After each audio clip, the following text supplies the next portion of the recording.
What's up, guys? It's Jay with Bearded Dad Fishing, and today we're getting on the water with the Johnny Boats Bass 100. I did an overview of this kayak a couple weeks ago, so I'll post a link in the description below. So we're gonna do some stability test, run her out there, and hopefully slime it up with some fish. So we're gonna get to that, but first, dad joke of the day brought to you by my daughter Alexis. How do you make a tissue dance? You put a little boogie in it.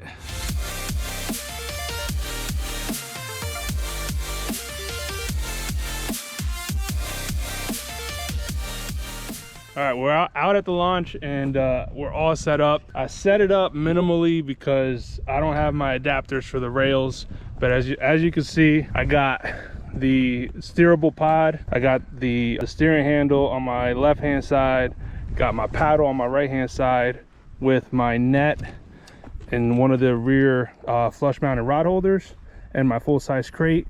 I'm bringing with me just 4 rods and all my bait and tackle. So this is the first time that we're going out for the year. Finally got a nice day. It's a little bit windy, but no big deal. One thing I noticed right off the rip that I'm not crazy about is that the pod is not big enough to hold a full-size battery. So I have my 50 amp hour on the front here, and I just brought the terminals out through the side and put it in that way. So I'm not loving it, but it'll do for now. I did a couple tests and it runs fine. If you have a 100 amp battery, then you're gonna have a little bit more of an issue. I think a 100 amp hour battery should fit fine in that front compartment. Probably better off just rigging it to the back, putting the battery behind the seat, and doing it that way. So anyways, that said, we're gonna get out there. I'm with my boy Captain Hooks. What's up? And we're heading out, man. He got the Hobie PA14. You see right there over my shoulder. Oof, sexy. What you think, Juan? First impressions of the boat? Well, I'm not gonna lie, one of the things that sticks out to me right off the bat, I love the wheels. I'm sure you're gonna tell me how that works out. No, I actually forgot to mention I got the wheels on there. So it has 2 grooves on the bottom. You don't have to strap them in or anything. You don't have to do anything? No, it's 2 grooves. They slide right in. So all you gotta do is lift the back end and they come right out. So I just lift the back up right here and I just... Yeah. So real easy. One-handed, I put it on there. Yeah, so I like that. Right off the bat, I do like this big space back here. I really enjoy that. What is this, a hatch? Yeah, so inside access. Okay. I like that too. I like that it comes, I like how it's really ready for an outboard. Like, it's super duper ready for an outboard. That chair is like really big too. Like, as far as like, I have a really nice chair, but I'm not gonna lie, my chair is not that wide. No, it's wide, man. It's a really comfortable chair. And you know, seeing it through the video, but seeing it in person, I mean, if you think you liked it on his last video, you see it now in person. I mean, I own a PA14 Hobie. That doesn't mean anything. I'm just saying, with that caliber of a kayak, I'm very, very well impressed by it, especially for the price point. Nah, bro. I mean, if you're looking at really $1,000 body, the hull, and then a $500 pod, like, it's really not bad when you add it up. I don't know if this is a serious thing to like about it, but this 8-ball is nuts. The 8-ball is killer. No, it's cool. Yeah, it's ready to go. I can see it's ready to get rigged up. So yeah, let's see what it does. But all right, first time getting into the Johnny Boats Bass 100. Let's see how stable this bad boy is. It's a little bit windy. Oh, a little bit windy. We all right.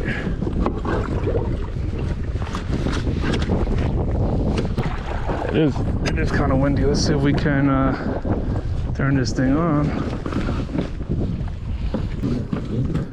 Oh, I forgot. I got to take a screw out of the drive, bro. Got to do a take 2. All right, first trip. Got to tighten this down a little bit of a play here, but it's pretty responsive. I got it on setting 2 right now. So how does it work? Like, it's just this little 8-ball steers it. Oh, you go like right to go right? Yeah, left to go left. After a couple of mishaps at the ramp before launching, we're out here. So I had first thing that happened was the trolling motor comes with a screw inside the pod where it locks the motor into straight. Forgot to take that out, so I had to get back in there, took it out, and as I was launching myself again, I noticed that one of the terminals fell off of the battery. the black wire fell off the battery, so I had to maneuver that, but we got it working. Now I'm out here. I've been on the boat here for like 10 minutes or so. I don't know where Juan's at, but came across the lake and it handles pretty good. It is pretty stable. I'm sitting at the high setting and I am about 240 pounds, and this thing's rated for 400-pound weight capacity or a 250-pound person. So I don't know which you feel more comfortable going with. I am right at that limit, and so far I feel pretty comfortable. I haven't stood up yet. I'm gonna wait for that for a little bit, but you know, it is pretty spacious. I mean, look at all the space I got in front of me. You know, like, got my water bottle in here. It doesn't have an area for the paddle, unfortunately, so for now I just got it here because I don't want to be caught out here without a paddle. But it's right next to my battery, and like I said, I'm not loving that it doesn't fit in the pod, but it's definitely workable. What I would do for a long-term fix for that is probably run the battery in the seat right behind me, right behind the seat, and then do like a through haul installation of some wires so that it can go straight from the pod. You just plug it in and then plug in your battery on the other side behind the seat, and I think that would be a lot more of a neat option to have. As far as the steering's pretty responsive. You know, it's just the 8-ball steering, so you got your right and it kicks in pretty quick, and then you go to the left. Here is where you control the speed. So you got off, which is right here, and then you got 1, so forward, that's 3, 4, 5, and then you got backwards, you got reverse. You got 3 spots for reverse. You know, it is a little bit of a reach to get it. I mean, at 6 foot tall, I mean, I have to reach all the way forward to grab it, but there is one more notch forward that you can put the seat. So you can actually put this seat about 10 inches forward from this notch to this one, and that would put you right on top of this pod, basically. Not on top, but right behind it, so it would be a much easier reach. I didn't do it this time just because I want to see how the stability is from here, and then next time I'll go out, I'll push it forward a little bit and just see how it compares. So overall, first impressions are, it's pretty dang stable, man. Like, this is a really stable kayak. The seat is very comfortable. It's a super wide seat, man. I'm a wide dude. I got a wide torso, and to sit on here, it's really comfortable. And as you can see, I still got space left on either side, so I'm not hugging the edges. My fat's not coming over it or anything. But it is a very wide, comfortable seat. It took a little bit to get it situated exactly where I wanted it. So it uses this ratchet system so that it holds the seat in place. So it comes around this notch, and then there's another one right down there, and then you pull it down, and that way it prevents it from sliding back or forth. Yeah, look at this lower. I'll make sure you can see it there. Check this thing out, man. Look at the colors. Purple, green. That's the Captain Hooks lifestyle lure right there, man. Whew. Been fishing for about an hour and a half at this point, and just hit a log, by the way. This thing's navigating pretty good. It's tracking well. Again, kind of reaching out to the front is getting a little bit cumbersome. I wish that since we already have the steering control right here, I wish we were able to put some speed controls on there. The stability is really good on a 10-foot boat. I have never been on a 10-foot boat that is this comfortable and this stable. The control is real steady. I mean, I love this 8-ball, man. Again, little thumb controls for the speed would be so clutch, but the battery level is still pretty good. I'm only running on a 50 amp hour. If I was going out for a full day, I definitely wouldn't bring a 100 amp hour battery, and wouldn't be much to install that in the back here with the through haul kits from Yak Attack. I don't have anything on my rails yet because you need a special adapter for these rails. These are the rails from Feel Free Kayak, so it's called the Unitrack rail, and it's nice. They're sturdy. You got like 2 feet of rails on either side on the front here, and about 14 inches on the back. I don't know if you can see back there of rail space. I'm just trying not to hit any of these logs coming up. So another thing that I noticed that I'm not super crazy about is the pod has no type of kickstand. So if I wanted to lift this out of the water, it doesn't have it. Here, let me turn this off real quick. It doesn't have anything to keep it propped up. I think adding some sort of kickstand on there would be really nice to keep it propped in case I just want to keep it up for, you know, for beaching, or if I see a log coming up.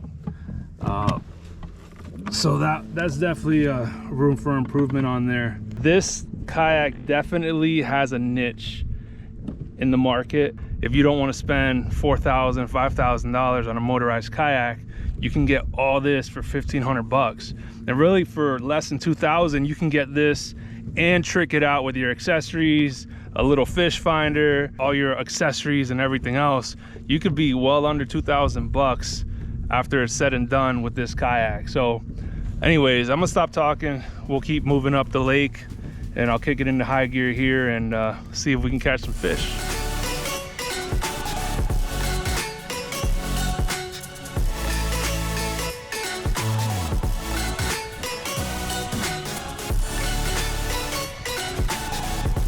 About to head over to the launch again and finish this fishing day. So we ain't catch nothing, unfortunately.